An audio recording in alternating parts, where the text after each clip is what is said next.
মনে পড়ে আপনাদের ঘরে সেই ছোট্ট ছেলেটার কথা, যাকে আপনারা ছোটতে নড়েন বলে ডাকতেন গো।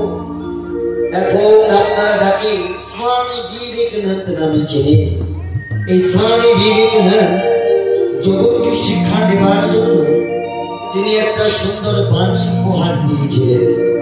মনে রাখবেন, জগতে বাণী আর কথা দুটো কিন্তু আলাদা। হ্যাঁ, কেন? কারণ মানুষ যেটা লিখে যায় সেটা হয়ে যায় কথা, আর মানুষ রূপে যারা মহাপুরুষ তারা যেটা লিখে যায় সেটা হয়ে যায় বাণী। এই স্বামী বিবেকানন্দ মানুষের রূপে ভগবানের পরিচয়, দেবতার পরিচয় দিয়েছে। তাই তিনি একটা সুন্দর কথা বলেছিলেন। তিনি বাণীটা বললেন, স্বামী বিবেকানন্দ একই কথায় দিয়েছেন আনন্দ, ঘোষণা করেছিলেন বিশ্ব চরাচরে বহুরূপী সম্মুখে মানুষ ছাড়ি কথা খুঁজিছ ঈশ্বর, জীবে প্রেম করে যে সেই জন সেবেছে ঈশ্বর।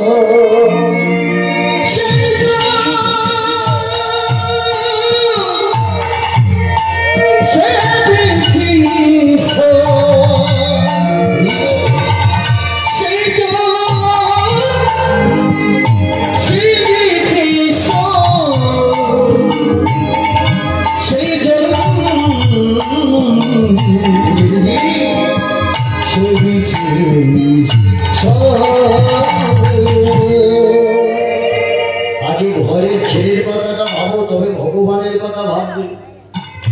মনে রাখবে, আমাদের এই দক্ষিণ 24 পরগনা যা কীর্তন হয় আর অন্য জায়গায় হয় না। প্রচুর কীর্তন দক্ষিণ 24 পরগনার মধ্যে। আপনারা ভক্ত মানুষ নিয়োগ সেবা করে, গলায় তুলসী কাষ্ঠের মালা পরেন, হরিনাম দিচ্ছেন, দেখবেন হরিনাম শুনবেন।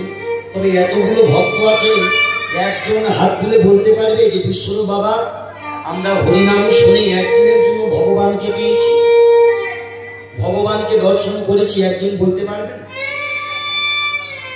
কি গো বাবা, সেই সাহস কি করিনি? তাহলে কীর্তন কেন শুনছেন যে ভগবানকে যদি না পান?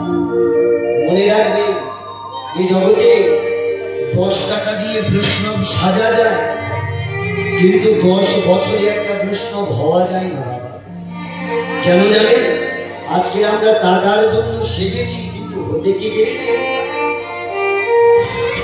এই জগতে টাকার জন্য সবাই সাজতে পারে, কিন্তু হতে পারে কজন? মনে রাখবে, ভক্ত হতে গেলে আগে ভক্তিটা আগে আশ্রয়ের দরকার। ভক্ত হতে গেলে আপনাকে আগে মানুষকে ভালোবাসার প্রয়োজন।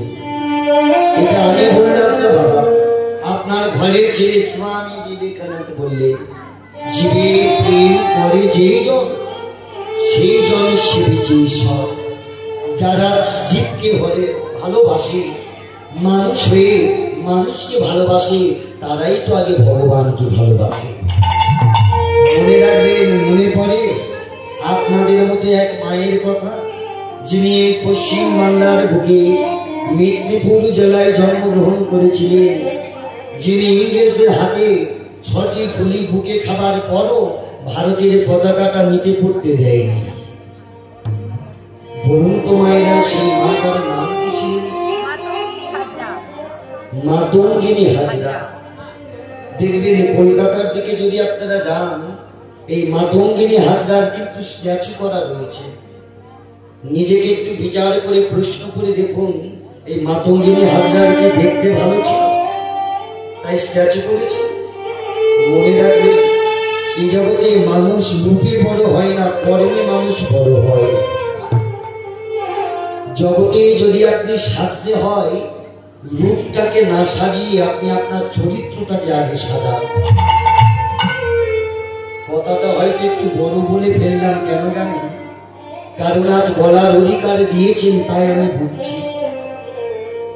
রূপটাকে সাজালে আপনি যখন চলে যাবেন, মানুষ এসে কেউ বলবে না, আরে মানুষটা চলে গেছে কিন্তু স্বাস্থ্য ভালো, তাই না? কিন্তু যদি আপনি চরিত্রটাকে সাজান, আপনি যখন মারা যাবেন, গ্রামের 10 জনের মধ্যে 5 জন এসে বলবে জানো মানুষটা ছিল ভালো। জগতে আপনাকে কিছু করতে হবে বাবা, এই জন্য এমন কিছু জীবনে করে যাবেন যাতে আপনি চলে যাবার পর মানুষ আপনার জন্য চোখের জল ফেলে। ওই জন্য তো একটা সুন্দর কথা বলেছিলেন কবি, কি জানেন? এমন জীবন তুমি করিও গঠন, মরিলে হাসিবে তুমি কিন্তু কাঁদিবে ভুবন। এটাই যেদিন তোমার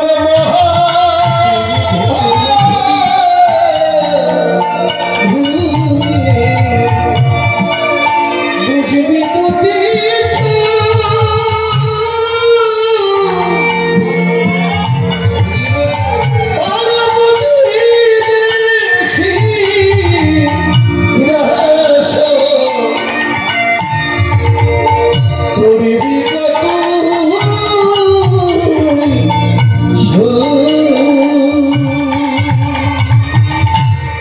জানেন বাবা, জীবনে আপনাকে এমন কিছু করতে হবে যাতে আপনার জন্য গ্রামের 10 জন আপনার চোখে জল ফেলে।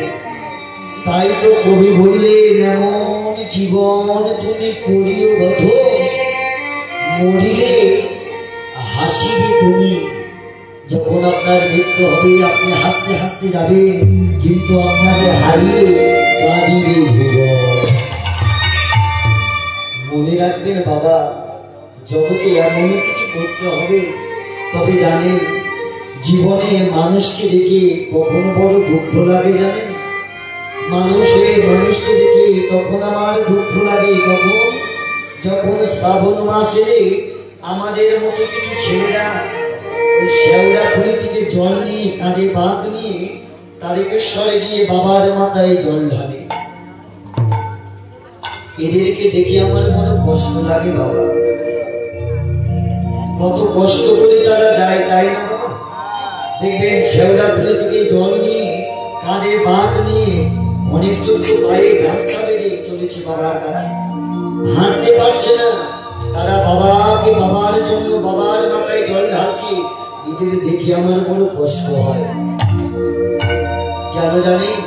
আমি বলি ভাই এত কষ্ট করে শেওড়াফুলি থেকে জল নিয়ে বাবার মাথায় জল ঢেলে বাবার কৃপা পাবে বলে এত রাস্তা পায়ে হেঁটে তুমি চলেছো, কিন্তু তোমার ঘরে যে বৃদ্ধ বাবা আছে তাকে কোনদিন একবার স্নানের জল করে দিয়েছ? ঘরে আমাদের পিতা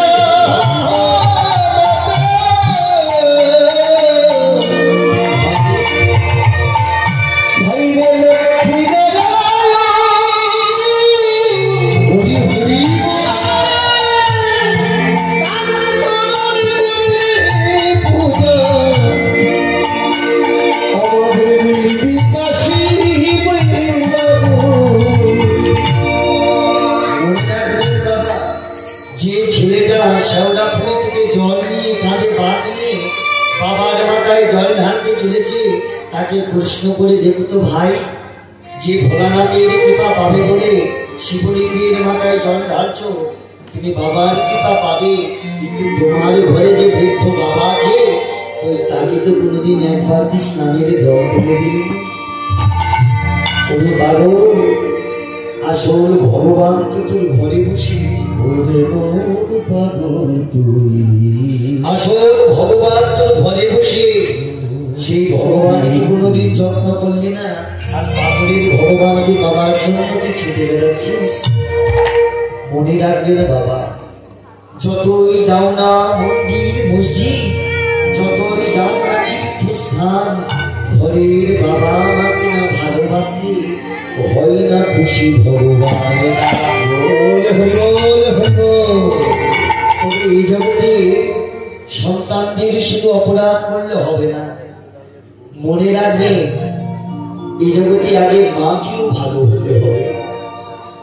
মা যদি ভালো হয় তবে কিন্তু জগৎ ভালো হবে। জগৎকে সাজাতে গেলে আগে নারী অর্থাৎ নারী শক্তিকে ভালো হতে হবে।